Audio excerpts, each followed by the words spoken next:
ശ്വാസത്തിന്റെ രഹസ്യം, ആനന്ദന്റെ ചോദ്യവും ബുദ്ധന്റെ ഉത്തരവും. ഒരു ചോദ്യം. ഇന്ന് രാവിലെ നിങ്ങൾ ഉണർന്നപ്പോൾ ഒരു നിമിഷം പോലും നിങ്ങൾ നിങ്ങളുടെ ശ്വാസത്തെ ശ്രദ്ധിച്ചോ? ഇല്ല, അല്ലേ? ഇതാണ് നമ്മളെല്ലാം ചെയ്യുന്ന ഏറ്റവും വലിയ തെറ്റ്. രാവിലെ എഴുന്നേൽക്കുന്നു, ഫോൺ നോക്കുന്നു, വാർത്തകൾ കാണുന്നു, ചായ കുടിക്കുന്നു, ജോലിക്ക് പുറപ്പെടുന്നു. മുഴുവൻ ദിവസവും ഓടിക്കൊണ്ടിരിക്കുന്നു, രാത്രി ക്ഷീണിച്ചുറങ്ങുന്നു. എന്നാൽ ഒരു കാര്യം മുഴുവൻ ദിവസവും നിങ്ങളോടൊപ്പമുണ്ട്. ഓരോ നിമിഷവും, ഓരോ സെക്കൻഡിലും, നിങ്ങൾ ഉറങ്ങുമ്പോഴും ഉണരുമ്പോഴും നിങ്ങൾ ഒരിക്കലും അത് ശ്രദ്ധിച്ചില്ല. അതാണ് നിങ്ങളുടെ ശ്വാസം. നിങ്ങൾ ചിന്തിച്ചേക്കാം, ശ്വാസം മാത്രമാണ്. അതിലെന്താണ് പ്രത്യേകത? എങ്കിൽ ശ്രദ്ധിക്കുക. ഏകദേശം 2500 വർഷങ്ങൾക്ക് മുമ്പ് ബുദ്ധമതത്തിലെ മഹത്തായ ഗ്രന്ഥമായ ആനാപാനസതി സൂത്രത്തിൽ ഗൗതമബുദ്ധൻ ഒരു കാര്യം പറഞ്ഞു. തന്റെ ശ്വാസത്തെ മനസ്സിലാക്കുന്നവൻ തന്റെ മുഴുവൻ ജീവിതത്തെയും മനസ്സിലാക്കുന്നു. ഹിന്ദുമതത്തിലെ ഏറ്റവും പുരാതനമായ ഗ്രന്ഥമായ ഋഗ്വേദത്തിൽ പറയുന്നു, പ്രാണോ ഹി പിതാ പ്രാണോ മാതാ. പ്രാണൻ തന്നെ പിതാവ്, പ്രാണൻ തന്നെ മാതാവ്. പ്രാണനാണ് ഈ ശരീരത്തെ ജീവനോടെ നിലനിർത്തുന്ന ശക്തി. ഹഠയോഗ പ്രദീപികയിൽ പറയുന്നു, ചലേ വാദേ ചലം ചിത്തം, നിശ്ചലേ നിശ്ചലം ഭവേത്. ശ്വാസം ചഞ്ചലമാകുമ്പോൾ മനസ്സ് ചഞ്ചലമാകുന്നു, ശ്വാസം സ്ഥിരമാകുമ്പോൾ മനസ്സ് സ്ഥിരമാകുന്നു. ഇതാണ് ഇന്നത്തെ ഈ വീഡിയോയുടെ വിഷയം. 2500 വർഷങ്ങൾക്ക് മുമ്പ് ആനന്ദനും ഗൗതമബുദ്ധനും തമ്മിൽ നടന്ന ഒരു കഥ. എന്നാൽ ആ കഥ കേൾക്കുമ്പോൾ ബുദ്ധൻ നിങ്ങളോട് തന്നെ സംസാരിക്കുന്നതുപോലെ നിങ്ങൾക്ക് തോന്നും. നിങ്ങളുടെ പ്രശ്നങ്ങളെക്കുറിച്ചാണ് സംസാരം, നിങ്ങളുടെ വേദനകളെക്കുറിച്ചാണ്. അതുകൊണ്ട് കണ്ണുകൾ അടയ്ക്കേണ്ടതില്ല, ഇവിടെ തന്നെ നിൽക്കുക, ശ്രദ്ധിച്ചു കേൾക്കുക. കാരണം ഇതിനുശേഷം നിങ്ങളുടെ ജീവിതം പഴയതുപോലെയാകില്ല. ഇത് ഏകദേശം 2500 വർഷങ്ങൾക്ക് മുമ്പുള്ള കഥയാണ്. ഉത്തര ഇന്ത്യയിലെ ഇടതൂർന്ന വനത്തിൽ പക്ഷികളുടെ ശബ്ദങ്ങൾ മുഴങ്ങുന്ന പ്രഭാതത്തിലെ കാറ്റിൽ ഒരു പ്രത്യേക തണുപ്പുള്ള ഒരു മാമ്പഴത്തിന്റെ ചുവട്ടിൽ ഗൗതമബുദ്ധൻ തന്റെ ശിഷ്യന്മാരോടൊപ്പം ഇരിക്കുകയായിരുന്നു. അദ്ദേഹത്തിന്റെ ഏറ്റവും പ്രിയപ്പെട്ട ശിഷ്യനായ ആനന്ദൻ എപ്പോഴും പോലെ ബുദ്ധന്റെ അടുത്തിരിക്കുകയായിരുന്നു. ആനന്ദൻ ഒരു സാധാരണ വ്യക്തിയായിരുന്നില്ല. അവർ ബുദ്ധന്റെ ബന്ധുവായിരുന്നു. വളരെ ബുദ്ധിമാനും എല്ലാ കാര്യങ്ങളും ആഴത്തിൽ മനസ്സിലാക്കുന്നവനുമായിരുന്നു. ബുദ്ധന്റെ ഓരോ പ്രഭാഷണവും അദ്ദേഹം തന്റെ മനസ്സിൽ സൂക്ഷിച്ചു. അതുകൊണ്ടാണ് ബുദ്ധമത ഗ്രന്ഥങ്ങളിലെ അറിവ് ഇന്നും നിലനിൽക്കുന്നത് ആനന്ദന്റെ ഓർമ്മശക്തി കൊണ്ടാണ്. ആ ദിവസം ആനന്ദന്റെ മനസ്സിൽ ഒരു ചോദ്യമുണ്ടായി. അവർ ബുദ്ധനോട് ചോദിച്ചു, തഥാഗത, അങ്ങ് എപ്പോഴും പറയാറുണ്ട് ശ്വാസത്തിൽ ശ്രദ്ധ കേന്ദ്രീകരിക്കാൻ. എന്നാൽ ശ്രദ്ധ നമുക്ക് ഏത് കാര്യത്തിലും കേന്ദ്രീകരിക്കാമല്ലോ. നടക്കുമ്പോൾ, ഭക്ഷണം കഴിക്കുമ്പോൾ, ജോലി ചെയ്യുമ്പോൾ. എങ്കിൽ ശ്വാസത്തിൽ ശ്രദ്ധ കേന്ദ്രീകരിക്കുന്നത് മാത്രം എന്തുകൊണ്ട് ഏറ്റവും പ്രധാനമാണ്? നിങ്ങൾ എപ്പോഴെങ്കിലും ഈ ചോദ്യം നിങ്ങളോട് തന്നെ ചോദിച്ചിട്ടുണ്ടോ? ഞാൻ എല്ലാ ജോലികളിലും ശ്രദ്ധിക്കുന്നുണ്ടല്ലോ. ഓഫീസിൽ ശ്രദ്ധിക്കുന്നു, കുട്ടികളിൽ ശ്രദ്ധിക്കുന്നു, പണത്തിൽ ശ്രദ്ധിക്കുന്നു. എങ്കിൽ എന്റെ മനസ്സ് എന്തുകൊണ്ട് ശാന്തമാകുന്നില്ല? എന്റെ ഉത്കണ്ഠകൾ എന്തുകൊണ്ട് അവസാനിക്കുന്നില്ല? എന്റെ ക്ഷീണം എന്തുകൊണ്ട് മാറുന്നില്ല? ഇത് ആനന്ദന്റെ ചോദ്യമായിരുന്നു. പക്ഷേ ഇത് നിങ്ങളുടേതുമാണ്. ഇപ്പോൾ ബുദ്ധന്റെ ഉത്തരം കേൾക്കുക. ഗൗതമബുദ്ധൻ ആനന്ദന്റെ കണ്ണുകളിലേക്ക് നോക്കി പതുക്കെ പുഞ്ചിരിച്ചു. പിന്നീട് പറഞ്ഞു, ആനന്ദ, നിനക്ക് ഏത് കാര്യത്തിലും ശ്രദ്ധ കേന്ദ്രീകരിക്കാം. എന്നാൽ പറയൂ, ആ കാര്യം എപ്പോഴും നിന്നോടൊപ്പമുണ്ടോ? ആനന്ദൻ ആലോചിച്ചു. പിന്നീട് പറഞ്ഞു, ഇല്ല ഭഗവൻ. ബുദ്ധൻ പറഞ്ഞു, ശ്വാസമുണ്ട്. നീ ഉറങ്ങുമ്പോഴും, നീ ഉണരുമ്പോഴും, നീ ദുഃഖിതനാകുമ്പോഴും, നീ ആനന്ദത്തിലായിരിക്കുമ്പോഴും ശ്വാസം നിന്നോടൊപ്പമുണ്ട്. ശ്വാസം നമ്മുടെ മനസ്സിനും ശരീരത്തിനുമിടയിലുള്ള ഒരു പാലമാണ് ആനന്ദ. ആ പാലത്തിൽ നടക്കാൻ നീ പഠിച്ചാൽ നിനക്ക് നിന്റെ ശരീരത്തിലൂടെ നിന്റെ മനസ്സിലേക്ക് കടക്കാം. തന്റെ മനസ്സിലേക്ക് കടന്നവൻ ഈ സൃഷ്ടിയുടെ ഏറ്റവും വലിയ ശക്തി കൈവരിക്കുന്നു. ഇത് കേട്ട് ആനന്ദൻ നിശബ്ദനായി.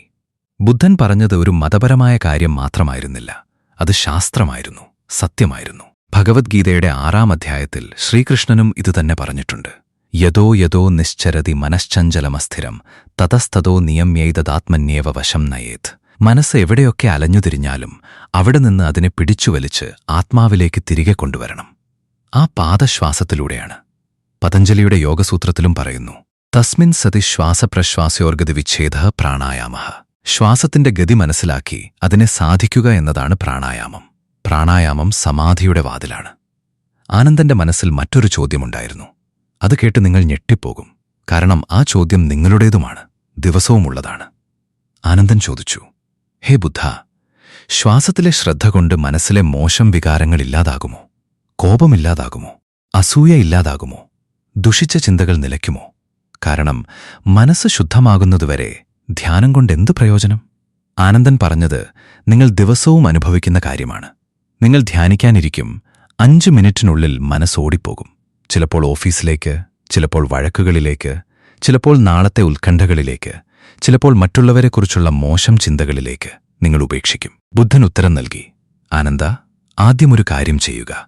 അടുത്ത തവണ നിന്റെ മനസ്സിൽ കോപം വരുമ്പോൾ ഒരു കാര്യം ചെയ്യുക. നിന്റെ ശ്വാസം നോക്കുക. കോപത്തിൽ ശ്വാസം വേഗത്തിലാകുന്നതും ചെറുതാകുന്നതും ഉപരിപ്ലവമാകുന്നതും നിനക്ക് കാണാം. അടുത്ത തവണ ഭയം വരുമ്പോൾ ശ്വാസം നോക്കുക. അത് ഇടറി നിൽക്കുന്നത് കാണാം. അടുത്ത തവണ ദുഃഖം വരുമ്പോൾ ശ്വാസം നോക്കുക. അത് ഭാരമുള്ളതാകുന്നത് കാണാം. അടുത്ത തവണ നീ ശാന്തനും സന്തുഷ്ടനുമാകുമ്പോൾ ശ്വാസം നോക്കുക. അത് ആഴമുള്ളതും മന്ദഗതിയിലുള്ളതും വയറുവരെ പോകുന്നതും കാണാം. ആനന്ദ, വികാരങ്ങൾ ആദ്യം ശ്വാസത്തെ മാറ്റുന്നു. ശ്വാസത്തിനാദ്യം വികാരങ്ങളെ മാറ്റാൻ കഴിയും. ഇത് 2 വഴികളുള്ള ഒരു പാതയാണ്. ബുദ്ധൻ തുടർന്നു, നോക്കൂ ആനന്ദ, ഒരു അമ്മ തന്റെ നവജാത ശിശുവിനെ ഉറക്കാൻ വെക്കുമ്പോൾ എന്തു ചെയ്യും? പതുക്കെ അവന്റെ പുറം തട്ടുന്നു, അവന്റെ ശ്വാസം മന്ദഗതിയിലാകുന്നു, കുട്ടി ഉറങ്ങുന്നു. ഇതാണ് ശാസ്ത്രം. ശ്വാസം മന്ദഗതിയിലാകുമ്പോൾ മനസ്സ് ശാന്തമാകുന്നു. മനസ്സ് ശാന്തമാകുമ്പോൾ വികാരങ്ങൾ ശുദ്ധമാകുന്നു. വികാരങ്ങൾ ശുദ്ധമാകുമ്പോൾ ചിന്തകൾ പോസിറ്റീവാകുന്നു. ചിന്തകൾ പോസിറ്റീവാകുമ്പോൾ ജീവിതം മാറുന്നു. ഇത് ഗൗതമ ബുദ്ധൻ 2500 വർഷങ്ങൾക്ക് മുമ്പ് പറഞ്ഞതാണ്. ഇന്നത്തെ ആധുനിക ശാസ്ത്രവും ഇതുതന്നെ പറയുന്നു. ഹാർവേഡ് മെഡിക്കൽ സ്കൂളിലെ ഗവേഷണങ്ങൾ പറയുന്നു, ആഴത്തിലുള്ള ശ്വാസോച്ഛ്വാസം നമ്മുടെ ശരീരത്തിലെ പാരസിമ്പത്തിക് നാഡീവ്യവസ്ഥയെ സജീവമാക്കുന്നു. അതായത് നമ്മെ ശാന്തരാക്കുന്ന നാഡീവ്യവസ്ഥ, കോർട്ടിസോൾ, അതായത് സമ്മർദ്ദ ഹോർമോൺ കുറയാൻ തുടങ്ങുന്നു. ഒരു ലാബും ഒരു ഉപകരണവും ഒരു സാങ്കേതിക വിദ്യയും കൂടാതെ ഇന്ന് ഏറ്റവും വലിയ സർവകലാശാലകൾ സ്ഥിരീകരിക്കുന്ന കാര്യം ബുദ്ധൻ അറിഞ്ഞിരുന്നു. കാരണം ബുദ്ധൻ സ്വയം ഒരു പരീക്ഷണശാലയാക്കി. അഥർവവേദത്തിലും പറയുന്നു, പ്രാണോ ഏവ പ്രജാപതിഃ, പ്രാണൻ തന്നെ പ്രജാപതി. പ്രാണനെ സാധിക്കുന്നവൻ സൃഷ്ടിയുടെ ശക്തിയെ സാധിക്കുന്നു. കുറച്ചുനേരം നിശബ്ദതയ്ക്ക് ശേഷം ആനന്ദൻ 3ാമത്തെ ചോദ്യം ചോദിച്ചു. ഈ ചോദ്യം നിങ്ങളും ദിവസവും ചോദിക്കുന്നുണ്ട്. ഡോക്ടറുടെ അടുത്ത് പോയി, മരുന്നുകടയിൽ പോയി, ഇന്റർനെറ്റിൽ സെർച്ച് ചെയ്ത്. ആനന്ദൻ ചോദിച്ചു, ഹേ ബുദ്ധ, ശ്വാസത്തിന് നമ്മുടെ ശരീരത്തെ ആരോഗ്യകരമായി നിലനിർത്താൻ കഴിയുമോ? മരുന്നുകൾ കൂടാതെ വെറും ശ്വാസം കൊണ്ട് ശരീരത്തിലെ രോഗങ്ങൾ മാറ്റാൻ കഴിയുമോ? ബുദ്ധൻ പുഞ്ചിരിച്ചു, പറഞ്ഞു, ആനന്ദ, ഞാൻ നിന്നോടൊരു ചോദ്യം ചോദിക്കട്ടെ. നീ ഒരു വൃത്തികെട്ട കുളത്തിലെ വെള്ളം കുടിക്കുമ്പോൾ എന്തു സംഭവിക്കും? ആനന്ദൻ പറഞ്ഞു, അസുഖം വരും. ശുദ്ധമായ അരുവിയിലെ വെള്ളം കുടിക്കുമ്പോഴോ ആരോഗ്യമുള്ളവനായിരിക്കും. ബുദ്ധൻ പറഞ്ഞു, അതുതന്നെയാണ് ഉത്തരം. നമ്മുടെ ശരീരത്തിൽ ഒഴുകുന്ന രക്തം ആ വെള്ളം പോലെയാണ്. രക്തം ശുദ്ധമാണെങ്കിൽ ശരീരം ആരോഗ്യമുള്ളതാണ്. രക്തത്തിൽ മാലിന്യമുണ്ടെങ്കിൽ ശരീരം രോഗിയാണ്. രക്തത്തെ ശുദ്ധമായി നിലനിർത്താനുള്ള ഏറ്റവും വലിയ മാർഗം ശ്വാസമാണ്. നീ ആഴത്തിൽ ശ്വസിക്കുമ്പോൾ ശരീരത്തിന് ആവശ്യത്തിന് ഓക്സിജൻ ലഭിക്കുന്നു. രക്തം ശുദ്ധമാകുന്നു. ഓരോ കോശത്തിനും പോഷണം ലഭിക്കുന്നു. നീ ഉപരിപ്ലവമായി ശ്വസിക്കുമ്പോൾ ശരീരത്തിൽ കാർബൺ ഡൈ ഓക്സൈഡ് അടിഞ്ഞുകൂടുന്നു. രക്തം മലിനമാകുന്നു. ഒന്നിനു പുറകെ ഒന്നായി രോഗങ്ങൾ വരാൻ തുടങ്ങുന്നു. ആയുർവേദത്തിലെ ഏറ്റവും പുരാതനമായ ഗ്രന്ഥമായ ചരകസംഹിതയിൽ പറയുന്നു, പ്രാണോ ഹി ജീവിതം, പ്രാണൻ തന്നെ ജീവിതം. പ്രാണന്റെ ഏറ്റവും നേരിട്ടുള്ള രൂപമാണ് നമ്മുടെ ശ്വാസം. ആയുർവേദമനുസരിച്ച് പ്രാണവായു ശരീരത്തിൽ ശരിയായി സഞ്ചരിക്കാത്തപ്പോൾ വാതദോഷം വർദ്ധിക്കുന്നു. വാതദോഷം മൂലം ശരീരത്തിൽ വേദനയുണ്ടാകുന്നു, സന്ധികളിലെ പ്രശ്നങ്ങളുണ്ടാകുന്നു, ദഹനം തകരാറിലാകുന്നു, ഉറക്കം നഷ്ടപ്പെടുന്നു. പ്രാണവായു സന്തുലിതമാകുമ്പോൾ വാദം ശാന്തമാകുന്നു, ശരീരം സ്വയം ശരിയാകാൻ തുടങ്ങുന്നു. യോഗയുടെ ലോകത്ത് ഒരു പഴയ പഴഞ്ചൊല്ലുണ്ട്, നിങ്ങളുടെ ശ്വാസം എത്ര മന്ദഗതിയിലാകുന്നുവോ അത്രത്തോളം നിങ്ങളുടെ ആയുസ്സ് ദീർഘമാകും. ഇത് ഭാവനയല്ല. ഏറ്റവും മന്ദഗതിയിൽ ശ്വസിക്കുന്ന മൃഗങ്ങൾ, ആമകൾ പോലുള്ളവ, 100 കണക്കിന് വർഷങ്ങൾ ജീവിക്കുന്നു. ഏറ്റവും വേഗത്തിൽ ശ്വസിക്കുന്ന മൃഗങ്ങൾ, ചെറിയ നായ്ക്കൾ, അണ്ണാൻ പോലുള്ളവ, കുറച്ചു വർഷങ്ങൾ മാത്രം ജീവിക്കുന്നു. നമ്മുടെ ശരീരവും ഇതുതന്നെ പഠിപ്പിക്കുന്നു. ബുദ്ധൻ പറഞ്ഞു, ആനന്ദ, പ്രഭാതത്തിൽ ചെയ്യുന്ന പ്രാണായാമം മുഴുവൻ ദിവസത്തിന്റെയും സംരക്ഷകനാണ്. ഇത് ബുദ്ധൻ മാത്രം പറഞ്ഞതല്ല. ശ്രീമദ് ഭാഗവത മഹാപുരാണത്തിലും പറയുന്നു, ബ്രഹ്മമുഹൂർത്തത്തിൽ എഴുന്നേറ്റ് പ്രാണായാമം ചെയ്യുന്നവന്റെ ശരീരം നിരോഗമായിരിക്കും, അവന്റെ ബുദ്ധി തീവ്രമായിരിക്കും, അവന്റെ ജീവിതം സന്തുഷ്ടമായിരിക്കും. ബുദ്ധൻ ആനന്ദനോട് പറഞ്ഞു, ആനന്ദ, ബ്രഹ്മമുഹൂർത്തം എന്താണെന്നറിയാമോ? സൂര്യോദയത്തിന് ഏകദേശം 1.5 മുതൽ 2 മണിക്കൂർ മുമ്പുള്ള സമയമാണ് ബ്രഹ്മമുഹൂർത്തം. രാത്രി പൂർണ്ണമായി ഇല്ലാതാകാത്തതും പകൽ പൂർണ്ണമായി വരാത്തതുമായ സമയം. മുഴുവൻ പ്രകൃതിയും ഒരു പ്രത്യേക കമ്പനത്തിലായിരിക്കുന്ന സമയം. പക്ഷികൾ അവയുടെ കൂടുകൾ വിട്ടു പറക്കുന്നു. നദികൾ ശാന്തമായി ഒഴുകുന്നു. വായുവിൽ ഒരു പ്രത്യേക മാധുര്യമുണ്ട്. ആ സമയത്തെ ഓക്സിജൻ ദിവസത്തിലെ ഏത് സമയത്തേക്കാളും ശുദ്ധമാണ്. ക്ഷേത്രങ്ങളുടെ വാതിലുകൾ ആ സമയത്താണ് തുറക്കുന്നത്. എന്തുകൊണ്ടെന്നറിയാമോ? നമ്മുടെ ഋഷിമാർക്കറിയാമായിരുന്നു ആ സമയം ഏറ്റവും ഗ്രഹണശേഷിയുള്ളതാണെന്ന്. ആ സമയത്തെ ധ്യാനം, ആ സമയത്തെ പ്രാണായാമം 100 മടങ്ങ് ഫലപ്രദമാണ്. അഥർവവേദത്തിൽ പറയുന്നു, ഉഷാ ഉന്നേഷതി ഭഗവതീ വിഭാവരി.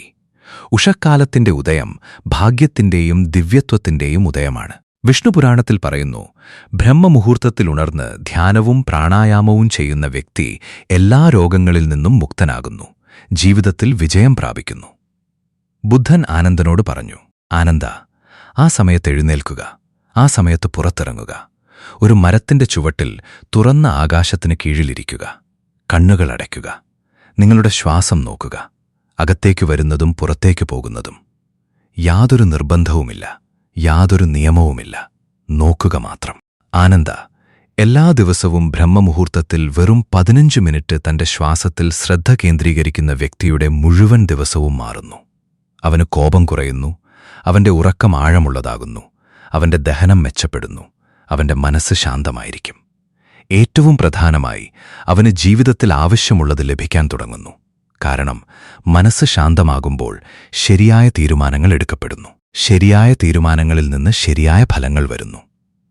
ഇത് കേട്ട് ആനന്ദന്റെ മനസ്സിൽ മറ്റൊരു ചോദ്യമുണ്ടായി. അവൻ ചോദിച്ചു, ഹേ ബുദ്ധ, അങ്ങ് പറയുന്നു ശ്വാസം കൊണ്ട് മനസ്സ് ശാന്തമാകും. എന്നാൽ ചിലർ പറയുന്നു ശ്വാസം കൊണ്ട് 3-ാം കണ്ണുണരുന്നു, ആജ്ഞാചക്രം സജീവമാകുന്നു. ഇത് ശരിയാണോ? ബുദ്ധൻ പറഞ്ഞു, ആനന്ദ, ഇത് നീ വളരെ ശരിയായി ചോദിച്ചു. എങ്ങനെയാണിത് സംഭവിക്കുന്നതെന്ന് ആദ്യം മനസ്സിലാക്കുക. നമ്മുടെ ശരീരത്തിൽ നാഭികേന്ദ്രമുണ്ട്. ഹിന്ദു ഗ്രന്ഥങ്ങളിൽ ഇതിനെ മണിപൂര ചക്രം എന്ന് വിളിക്കുന്നു. ഇവിടെ നിന്നാണ് നമ്മുടെ ശരീരത്തിൽ ഊർജ്ജം ഉൽപ്പാദിപ്പിക്കപ്പെടുന്നത്. ഒരു കുട്ടി അമ്മയുടെ ഗർഭത്തിലായിരിക്കുമ്പോൾ അത് നാഭിയിലൂടെയാണ് ജീവൻ സ്വീകരിക്കുന്നത്. അതുകൊണ്ട് നാഭി നമ്മുടെ ശരീരത്തിലെ ഏറ്റവും പഴയതും ഏറ്റവും ആഴമേറിയതുമായ ഊർജ്ജകേന്ദ്രമാണ്. നാം ആഴത്തിൽ ശ്വസിക്കുമ്പോൾ നമ്മുടെ വയറ് മുകളിലേക്കും താഴേക്കും ചലിക്കുന്നു. ഇത് നാഭിചക്രത്തെ ഉണർത്തുന്നു. നാഭിചക്രം ഉണരുമ്പോൾ ഊർജ്ജം ഉൽപ്പാദിപ്പിക്കപ്പെടുന്നു. ആ ഊർജ്ജം മുകളിലേക്കുയരുമ്പോൾ ആജ്ഞാചക്രം, അതായത് പുരികങ്ങൾക്കിടയിലുള്ള സ്ഥലം ഉണരുന്നു. ആജ്ഞാചക്രം ഉണരുമ്പോൾ ദർശനം മാറുന്നു, ചിന്തകൾ മാറുന്നു, ജീവിതം മാറുന്നു. ശിവപുരാണത്തിൽ പറയുന്നു, ഭഗവാൻ ശിവന്റെ 3-ാം കണ്ണിൽ നിന്നാണ് എല്ലാ അറിവും പ്രവഹിക്കുന്നത്. ആ കണ്ണ് നമ്മുടെ ഉള്ളിലുമുണ്ട്. അതിനെ ഉണർത്തുക മാത്രം. അതിനെ ഉണർത്താനുള്ള ഏറ്റവും ലളിതവും ഏറ്റവും പുരാതനവും ഏറ്റവും ശാസ്ത്രീയവുമായ മാർഗം പ്രാണായാമമാണ്. കുണ്ഡലിനി യോഗഗ്രന്ഥങ്ങളിൽ പറയുന്നു, പ്രാണസ്യ ചലനം വായോഃ കാരണം. പ്രാണന്റെ ചലനമാണ് വായുവിന്റെ കാരണം. പ്രാണനെ സാധിക്കുന്നവന് കുണ്ഡലിനി ശക്തിയെ ഉണർത്താൻ കഴിയും. ബുദ്ധൻ ആനന്ദനോട് പറഞ്ഞു, ആനന്ദ, ഒരു ചെറിയ കുട്ടി ഉറങ്ങുന്നത് നോക്ക്. അവന്റെ വയറ് നോക്ക്. അവൻ ശ്വസിക്കുമ്പോൾ വയറ് മുകളിലേക്ക് വരുന്നു. ശ്വാസം വിടുമ്പോൾ വയറ് താഴേക്ക് പോകുന്നു. ആ കുട്ടി എത്ര ശാന്തനാണ്, എത്ര നിർഭയനാണ്, എത്ര സന്തുഷ്ടനാണ്. കാരണം അവൻ നാഭിയിൽ നിന്ന് ശ്വസിക്കുന്നു. എന്നാൽ നാം വളരുംതോറും, ജീവിതത്തിൽ ഉത്കണ്ഠകൾ വരുംതോറും, സമ്മർദ്ദം വരുംതോറും, ഭയം വരുംതോറും നമ്മുടെ ശ്വാസം മുകളിലേക്ക് വന്ന് നെഞ്ചിലൊതുങ്ങുന്നു. അന്നുമുതൽ നാം രോഗികളാകാൻ തുടങ്ങുന്നു. ഇന്ന് ആ കുട്ടിയെപ്പോലെ ശ്വസിക്കാൻ പഠിക്കണം. ബുദ്ധൻ ആനന്ദനോട് ആ സാങ്കേതികത പറഞ്ഞു. അത് ആയിരക്കണക്കിന് വർഷങ്ങളായി ഗുരുശിഷ്യ പാരമ്പര്യത്തിൽ വന്നുകൊണ്ടിരിക്കുന്നു. ആ സാങ്കേതികത ഞാനിപ്പോൾ നിങ്ങളുമായി പങ്കുവെക്കുന്നു. നിങ്ങൾ ഏതവസ്ഥയിലാണെങ്കിലും ഇരിക്കുകയോ കിടക്കുകയോ നിങ്ങളുടെ നട്ടെല്ല് നേരെയാക്കുക. അത്രമാത്രം. ഇപ്പോൾ പതുക്കെ നിങ്ങളുടെ കണ്ണുകൾ അടയ്ക്കുക. ഒരു ആഴത്തിലുള്ള ശ്വാസം അകത്തേക്കെടുക്കുക. പതുക്കെ പുറത്തേക്ക് വിടുക. ഞാൻ നിങ്ങളോട് സംസാരിച്ചുകൊണ്ടിരിക്കും. നിങ്ങൾ ശ്വസിച്ചുകൊണ്ടിരിക്കണം. ഇപ്പോൾ നിങ്ങളുടെ മനസ്സിൽ എന്തെങ്കിലും ചിന്തകൾ വരുന്നുണ്ടാകും. എന്തെങ്കിലും ഉത്കണ്ഠ, എന്തെങ്കിലും പൂർത്തിയാകാത്ത ജോലി, എന്തെങ്കിലും കുഴപ്പത്തിലായ ബന്ധം, എന്തെങ്കിലും അപൂർണമായ സ്വപ്നം. അവയെ മാറ്റാൻ ശ്രമിക്കരുത്. നോക്കുക മാത്രം. നിങ്ങളൊരു നദിയുടെ കരയിലിരിക്കുകയാണ്. ഒരു ബോട്ട് കടന്നുപോകുന്നു. നിങ്ങൾ ബോട്ടിനെ നോക്കുന്നു, പക്ഷെ ബോട്ടിൽ കയറുന്നില്ല. അതുപോലെ ചിന്തകളെ നോക്കുക, പക്ഷെ അവയിൽ കുടുങ്ങിപ്പോകരുത്. ഇപ്പോൾ നിങ്ങളുടെ ശ്രദ്ധ നിങ്ങളുടെ മൂക്കിൽ കൊണ്ടുവരിക. ശ്വാസം അകത്തേക്ക് വരുന്ന ആ ചെറിയ ബിന്ദു അനുഭവിക്കുക. വായു അകത്തേക്ക് വരുന്നു, അല്പം തണുപ്പ്. വായു പുറത്തേക്ക് പോകുന്നു, അല്പം ചൂട്. ഇത് മാത്രം നോക്കുക. തണുത്ത വായു അകത്ത്, ചൂടുള്ള വായു പുറത്ത്. ഇപ്പോൾ പതുക്കെ നിങ്ങളുടെ ശ്വാസം കുറച്ചുകൂടി ആഴത്തിലാക്കുക. അത്രത്തോളം ആഴത്തിൽ നിങ്ങളുടെ വയറ് മുകളിലേക്ക് വരും. ശ്വാസം അകത്തേക്കെടുക്കുക, വയറ് മുകളിൽ. ശ്വാസം പുറത്തേക്ക് വിടുക, വയറ് താഴെ. ഇതാണ് പ്രകൃതിയുടെ രീതി. ഇതാണ് ബുദ്ധൻ പറഞ്ഞ രീതി. ഇതാണ് വേദങ്ങളിൽ എഴുതിയിരിക്കുന്ന രീതി. ഇതിന് നിങ്ങളുടെ ഉള്ളിൽ നിന്ന് രോഗങ്ങളെ പുറന്തള്ളാൻ കഴിയും. ഇപ്പോൾ ഒരു ആഴത്തിലുള്ള ശ്വാസം അകത്തേക്കെടുക്കുക, നിർത്തുക, പതുക്കെ പുറത്തേക്ക് വിടുക. മറ്റൊരാഴത്തിലുള്ള ശ്വാസം അകത്ത്, നിർത്തുക, പതുക്കെ പുറത്ത്. അനുഭവിക്കുക. നിങ്ങളുടെ ശരീരം അല്പം ഭാരം കുറഞ്ഞതായി തോന്നുന്നു. നിങ്ങളുടെ തോളിലെ ഭാരം അല്പം കുറയുന്നു. നിങ്ങളുടെ നെറ്റിയിലെ ചുളിവുകൾ അല്പം കുറയുന്നു. ഇത് മാജിക്കല്ല, ശാസ്ത്രമാണ്. ഇത് നിങ്ങളുടെ ശരീരത്തിന്റെ സ്വന്തം മരുന്നാണ്. അത് സൗജന്യമാണ്. എപ്പോഴും നിങ്ങളുടെ പക്കലുണ്ട്.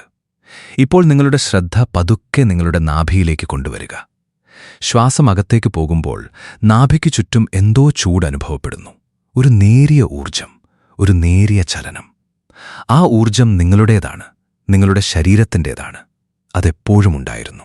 നിങ്ങളതൊരിക്കലും കണ്ടിട്ടില്ല. ഇപ്പോൾ ആ ഊർജം അനുഭവിച്ചുകൊണ്ട് നിങ്ങളുടെ ശ്രദ്ധ പതുക്കെ നിങ്ങളുടെ നെറ്റിയിലേക്ക് കൊണ്ടുവരിക. പുരികങ്ങൾക്കിടയിൽ അവിടെ ശ്വസിക്കുക. ഒരു നേരിയ സമ്മർദ്ദം, ഒരു നേരിയ വിറയൽ അനുഭവപ്പെടുന്നുണ്ടോ?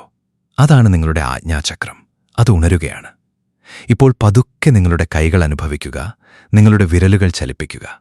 ആഴത്തിൽ ശ്വസിക്കുക. കണ്ണുകൾ തുറക്കുക. ആനന്ദൻ ഈ അനുഭവം നേടി അദ്ദേഹത്തിന്റെ കണ്ണുകൾ നിറഞ്ഞു. അദ്ദേഹം ബുദ്ധനോട് പറഞ്ഞു, ഭഗവൻ, ഞാൻ ഇത്രയും വർഷങ്ങളായി അങ്ങയോടൊപ്പമുണ്ട്. എന്നാൽ ഇന്നാദ്യമായി ഞാൻ ശരിക്കും ശാന്തനാണെന്ന് തോന്നുന്നു. ബുദ്ധൻ പറഞ്ഞു, ആനന്ദ, ഇതാണ് ഞാൻ എപ്പോഴും പറയാൻ ആഗ്രഹിച്ചത്. ശാന്തി എവിടെയോ പുറത്തല്ല, അത് നിങ്ങളുടെ ശ്വാസത്തിലാണ്. ജീവിതത്തിൽ കൊടുങ്കാറ്റ് വരുമ്പോഴെല്ലാം നിങ്ങളുടെ ശ്വാസത്തിലേക്ക് തിരികെ വരിക. ഏതെങ്കിലും ബന്ധം വേദന നൽകുമ്പോൾ നിങ്ങളുടെ ശ്വാസത്തിലേക്ക് തിരികെ വരിക. ഏതെങ്കിലും സ്വപ്നം തകർന്നതായി തോന്നുമ്പോൾ നിങ്ങളുടെ ശ്വാസത്തിലേക്ക് തിരികെ വരിക. കാരണം ശ്വാസം മാത്രമാണ് എപ്പോഴും നിങ്ങളോടൊപ്പമുള്ള ഒരേയൊരു കാര്യം. അപ്പോൾ ബുദ്ധൻ എഴുന്നേറ്റു. തന്റെ ധ്യാനമുദ്രയിലിരുന്നു. അദ്ദേഹത്തിന്റെ ശ്വാസം വളരെ ശാന്തമായിരുന്നു. അടുത്തിരുന്ന ആളുകൾക്ക് പോലും അദ്ദേഹത്തിന്റെ ശ്വാസം അനുഭവപ്പെട്ടില്ല. അദ്ദേഹത്തിന്റെ ചുറ്റും ഒരു ആഴത്തിലുള്ള ശാന്തത വ്യാപിച്ചു. മഹാഭാരതത്തിലെ ശാന്തിപർവത്തിൽ പറയുന്നു, നഹി പ്രാണാത് പരോ ബന്ധു. പ്രാണനേക്കാൾ വലിയ ബന്ധുവില്ല. പ്രാണൻ തന്നെയാണ് നമ്മുടെ ഏറ്റവും സത്യസന്ധമായ കൂട്ടാളി. ഉപനിഷത്തുകളിൽ പറയുന്നു, അയമാത്മാ ബ്രഹ്മ. ഈ ആത്മാവ് തന്നെ ബ്രഹ്മമാണ്. ആ ആത്മാവ്, ആ ബോധം, ആ പരമതത്വം ശ്വാസത്തിലൂടെയാണ് നമുക്ക് ലഭിക്കുന്നത്. നിങ്ങളുടെ ജീവിതത്തിൽ എന്ത് പ്രശ്നമുണ്ടെങ്കിലും, ശാരീരികം, മാനസികം, ബന്ധങ്ങൾ, പണം, എല്ലാത്തിനും ഒരു സാധാരണ കാരണമുണ്ട്. അതാണ് നിങ്ങളുടെ ശ്വാസം. നിങ്ങളുടെ ശ്വാസം ശാന്തമാകുമ്പോൾ നിങ്ങളുടെ മനസ്സ് ശാന്തമാകും. നിങ്ങളുടെ മനസ്സ് ശാന്തമാകുമ്പോൾ നിങ്ങളുടെ ചിന്തകൾ ശരിയാകും. നിങ്ങളുടെ ചിന്തകൾ ശരിയാകുമ്പോൾ നിങ്ങളുടെ പ്രവർത്തനങ്ങൾ ശരിയാകും. നിങ്ങളുടെ പ്രവർത്തനങ്ങൾ ശരിയാകുമ്പോൾ നിങ്ങളുടെ ജീവിതം മാറും. ഇതൊരു വാഗ്ദാനമല്ല. ഇത് വേദങ്ങളുടെ, ഉപനിഷത്തുകളുടെ, ബുദ്ധന്റെ, ഹഠയോഗത്തിന്റെ, ആയുർവേദത്തിന്റെ സനാതന സത്യമാണ്. നിങ്ങൾ ചെയ്യേണ്ടത് ഒരു ചെറിയ കാര്യം മാത്രം. നാളെ രാവിലെ ബ്രഹ്മമുഹൂർത്തത്തിൽ എഴുന്നേൽക്കുക. അല്ലെങ്കിൽ കഴിയുന്നത്ര നേരത്തെ ഒരു ശാന്തമായ സ്ഥലത്തിരിക്കുക. കണ്ണുകൾ അടയ്ക്കുക. വെറും 15 മിനിറ്റ് നിങ്ങളുടെ ശ്വാസം നോക്കുക. അടുത്ത 7 ദിവസങ്ങളിൽ നിങ്ങളുടെ ജീവിതം എങ്ങനെ മാറുന്നുവെന്ന് കാണുക.